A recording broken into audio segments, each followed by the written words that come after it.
রাধে রাধে, জয় শ্রীকৃষ্ণ, জয় মা লক্ষ্মী। এটা কার্তিক মাস, এটা দামোদর মাস। এই মাস ভগবান শ্রীকৃষ্ণের অত্যন্ত প্রিয় মাস। এটা চাতুর্মাস্য ব্রতের অন্তর্ভুক্ত, যার অর্থ আষাঢ় মাস থেকে কার্তিক মাস পর্যন্ত ভগবান শ্রী বিষ্ণু 4 মাস ক্ষীর সমুদ্রে দিব্য নিদ্রার পর কৈলাস থেকে মা লক্ষ্মীকে সাথে নিয়ে মর্তবাসীকে কৃপা করতে ধরাধামে অবতীর্ণ হন। তাই এটি একটি আধ্যাত্মিক মাস, ভক্তদের মনোবাঞ্ছা পূরণের সর্বশ্রেষ্ঠ মাস। এই পবিত্র কার্তিক মাসে যদি এই 6টি প্রাণী হঠাৎ করে আপনার বাড়িতে আসে, তাহলে অবশ্যই সতর্কতা ও সাবধানতা অবলম্বন করুন। সব বাড়িতে কিন্তু এই প্রাণীগুলো আসে না, বা সবার বাড়িতে এদের আগমন ঘটে না। এদের আগমন আপনার জীবনে এক বিরাট পরিবর্তনের সংকেত দেয়। আপনার জীবনে খারাপ দিনের অবসান হয়ে সৌভাগ্যের আগমন হতে চলেছে। এই প্রাণীগুলির আগমনে দুর্ভাগ্য কিছুদিনের মধ্যেই সৌভাগ্যে রূপান্তরিত হয়। আপনি জীবনে ভালো সময়ের সাক্ষী হতে চলেছেন। আপনার সুখ, শান্তি, সৌভাগ্য ও সমৃদ্ধির দরজা খুলে যেতে চলেছে। আপনার বাড়ির সদস্যদের মধ্যে কারো না কারোর হঠাৎ অর্থপ্রাপ্তি ও কর্মসংস্থান হতে চলেছে। তাই এই প্রাণীগুলো যদি আপনার বাড়িতে আসে, এদের অবহেলা করবেন না, তাড়িয়ে দেবেন না। দেখবেন মা লক্ষ্মী যেন রুষ্ট না হয়, যেন সন্তুষ্ট হন।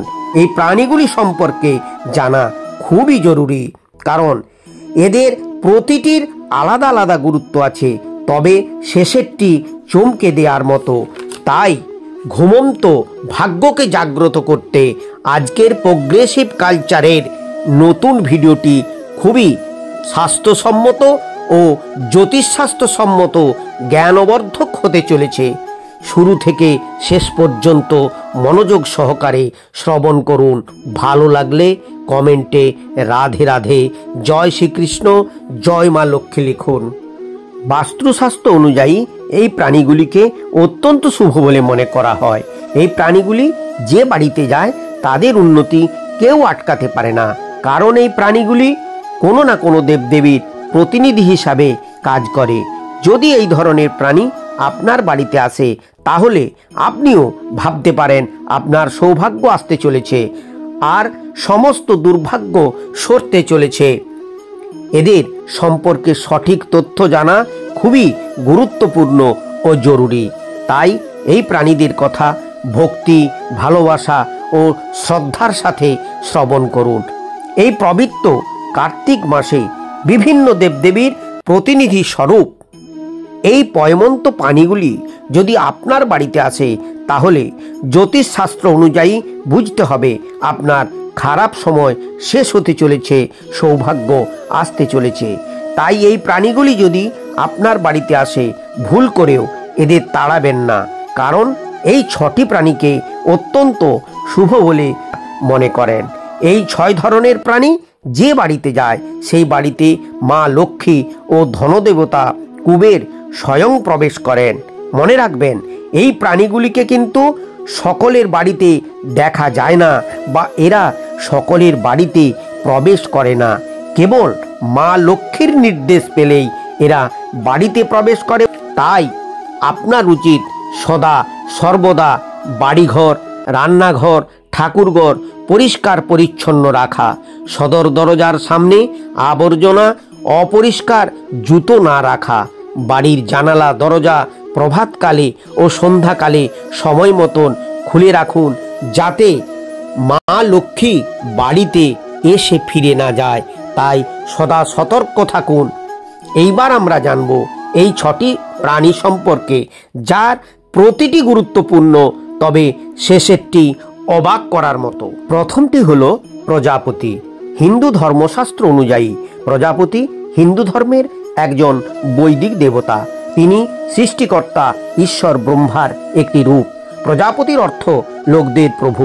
তাই বাস্তবে যখন প্রজাপতি আপনার বাড়িতে আসে, সে অনেক শুভ লক্ষণ নিয়ে আসে। সে যেমন রঙিন, তেমনি সে আমাদের জীবনে নানান রং ছড়ায়, আর আমাদের জীবন আনন্দে ভরে ওঠে। বাস্তুশাস্ত্রে প্রজাপতির সুন্দর বর্ণনা আছে। বলা হয় যখন প্রজাপতি বাড়িতে আসে তখন বাড়ির সময় ভালো হতে শুরু করে। বুঝে নেবেন সৌভাগ্যের সময় আসতে চলেছে। তাই প্রজাপতি বাড়িতে আসলে তাকে মারবেন না বা তাড়াবেন না। দ্বিতীয়, কালো পিঁপড়ে। বন্ধুরা, যদি আপনার বাড়িতে কালো পিঁপড়ে বের হয় তাহলে বুঝুন আপনার বাড়িতে দেবী লক্ষ্মীর আগমন শুরু হয়েছে। এরা গৃহে সঞ্চয়ের প্রতীক রূপে কুবের দেবতা ও মা লক্ষ্মী দেবীর প্রতিনিধিত্ব করে। তাই বাস্তুশাস্ত্র অনুযায়ী যদি দেখেন পিলপিল করে কালো পিঁপড়ের লাইন ঘরের মধ্যে প্রবেশ করে তাহলে বুঝবেন আর্থিক সংকট কেটে গিয়ে অর্থ লাভ করতে চলেছেন আপনি। আর যদি দেখেন কালো পিঁপড়ে মুখে ডিম নিয়ে বাড়ির মধ্যে প্রবেশ করছে তাহলে বুঝবেন আপনি আপনার ঋণ থেকে দ্রুত মুক্তি পেতে চলেছেন। যদি দেখেন এরা দেয়াল বেয়ে উপরে উঠছে তাহলে বুঝবেন আপনার সুখ, শান্তি, সৌভাগ্য ও সমৃদ্ধি দ্রুত আসতে চলেছে। আপনার ঋণ মুক্তি হয়ে সঞ্চয়ের পথ প্রশস্ত হতে শুরু করেছে। জ্যোতিষশাস্ত্র অনুযায়ী যদি আপনার বাড়ির পূর্ব দিক থেকে কালো পিঁপড়ে বের হয় তাহলে বুঝবেন আপনার ভাগ্য খুব শীঘ্রই জাগ্রত হতে চলেছে। যদি পশ্চিম দিক থেকে কালো পিঁপড়ে বের হয় তাহলে বুঝবেন আপনি কোনো শুভযাত্রায় যেতে চলেছেন। যদি উত্তর দিক থেকে কালো পিঁপড়ে বের হয় তাহলে বুঝুন আপনার বাড়িতে বিবাহ সংক্রান্ত বাধা দূর হতে চলেছে, অর্থাৎ বহুদিন থেকে আটকে থাকা বিবাহ খুব শীঘ্রই সমাধান হতে চলেছে। আর যদি দক্ষিণ দিক থেকে পিঁপড়ে বের হয় তাহলে বুঝবেন আপনি হঠাৎ যে কোনোভাবে অর্থ লাভ করতে চলেছেন। তৃতীয়টি হচ্ছে লক্ষ্মী পেঁচা। যদি এই পবিত্র কার্তিক মাসে আপনার বাড়িতে সাদা পেঁচা বা লক্ষ্মী পেঁচা প্রবেশ করে তার মানে বুঝবেন স্বয়ং মা লক্ষ্মী আপনার গৃহে আগমন করেছেন। কারণ আমরা সকলেই জানি লক্ষ্মী পেঁচা হচ্ছে বৈদিক প্রাণী যা মা লক্ষ্মীর বাহন। এই পবিত্র কার্তিক মাসে সাদা পেঁচা বা লক্ষ্মী পেঁচা আপনার বাড়িতে আসে তাহলে তাকে আঘাত করবেন না, মারবেন না বা তাড়িয়ে দেবেন না। মা লক্ষ্মীর কৃপায় আপনার জীবন থেকে এবার আর্থিক সমস্যা দূর হবে, ধীরে ধীরে উন্নতির পথে এগিয়ে যাবেন আপনি। চতুর্থত, কুকুর। যদি এই পবিত্র কার্তিক মাসে আপনার বাড়িতে কুকুরের আগমন হয়, আবার যদি কুকুর শান্ত স্বভাবের হয় তাহলে তা আপনার জন্য অত্যন্ত শুভ সংকেত বহন করে আনে। বাস্তুশাস্ত্র অনুযায়ী গৃহের উপর প্রতিটি প্রাণীর আলাদা আলাদা প্রভাব থাকে। কুকুর হচ্ছে প্রভুভক্ত, তাই বাড়িতে এর আগমন শুভ বলে মনে করা হয়। কুকুর মানুষের সেরা বন্ধু। কুকুরের আগমন বাড়িতে কুকুর পোষা অত্যন্ত শুভ বলে জ্যোতিষ বা বাস্তুশাস্ত্রকাররা মনে করেন। বাড়িতে ভক্তি ও সুরক্ষার চিহ্ন হিসাবে কাজ করে কুকুর। কুকুর বাড়িতে থাকলে অশুভ শক্তি প্রবেশ করতে পারে না। জ্যোতিষশাস্ত্র অনুযায়ী যদি আপনার বাড়িতে এই পবিত্র মাসে কালো বিছে হঠাৎ করে দেখতে পান তা অত্যন্ত শুভ ফলদায়ক বলে মনে করা হয়। যদি আপনার ঠাকুর ঘরে হঠাৎ করে কালো বিছে দেখতে পান তা অতি শুভ লক্ষণ।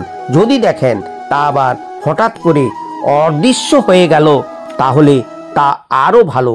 আপনি বুঝবেন যে আপনার অনেক দিনের আটকে থাকা কাজ উদ্ধার হতে চলেছে। আবার যদি দেখেন একটি বিছে আপনার বাড়ির সদর দরজা দিয়ে বেরিয়ে যাচ্ছে তাহলে বুঝবেন আপনার বাড়ির সব সমস্যা সে নিজের কাঁধে বের করে নিয়ে যাচ্ছে। আবার বাস্তুশাস্ত্র অনুযায়ী বাড়ির মেঝেতে মৃত অবস্থায় বিছে দেখতে পান তাহলে বুঝবেন বাড়িতে বড় বিপর্যয় আসতে চলেছিল, কিন্তু তা কেটে গেছে। এবার শেষেরটি যা সব থেকে তাৎপর্যপূর্ণ ও বাস্তবসম্মত, মৌমাছি। হঠাৎ করে যদি মৌমাছি আপনার বাড়িতে আসা শুরু করে তবে বুঝবেন আপনার দুর্ভাগ্য শেষ হতে চলেছে, অর্থনৈতিক উন্নতি আসতে চলেছে। আর মৌমাছি যদি আপনার বাড়িতে বা আপনার বাড়ির আশেপাশে মৌচাক তৈরি করে তা অতীব শুভ বলে বাস্তু এবং জ্যোতিষশাস্ত্রবিদরা মনে করেন।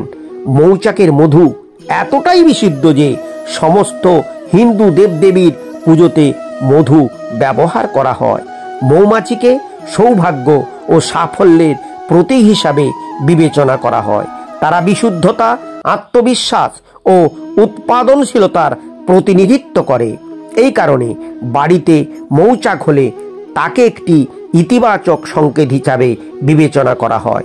এটা বিশ্বাস করা হয় যে মৌমাছি অমরত্ব ও প্রাচুর্যের বার্তা গ্রহণকারী এক পয়মন্ত প্রাণী এবং এরা ব্যক্তির জীবনে সৌভাগ্য ও অর্থ আকর্ষণ করে। শুধু তাই নয়, মৌমাছিকে কর্মময় জীবনের প্রতীক হিসাবে বিশ্বাস করা হয়। তাই হঠাৎ করে বাড়িতে মৌমাছির আনাগোনা হলে বা বাড়িতে মৌচাক হলে তা বাড়ির সদস্যদের কারো না কারো যে কোনো ধরনের নতুন কাজের সম্ভাবনা প্রকট করে। ভিডিওটি ভালো লাগলে লাইক, কমেন্ট, শেয়ার করুন। এই রকম আরও তথ্যমূলক ভিডিও পেতে চ্যানেলটি সাবস্ক্রাইব করুন। মা লক্ষ্মী ও ভগবান শ্রী বিষ্ণুর কৃপায় সবাই ভালো থাকুন, সুস্থ থাকুন, দীর্ঘজীবন লাভ করুন।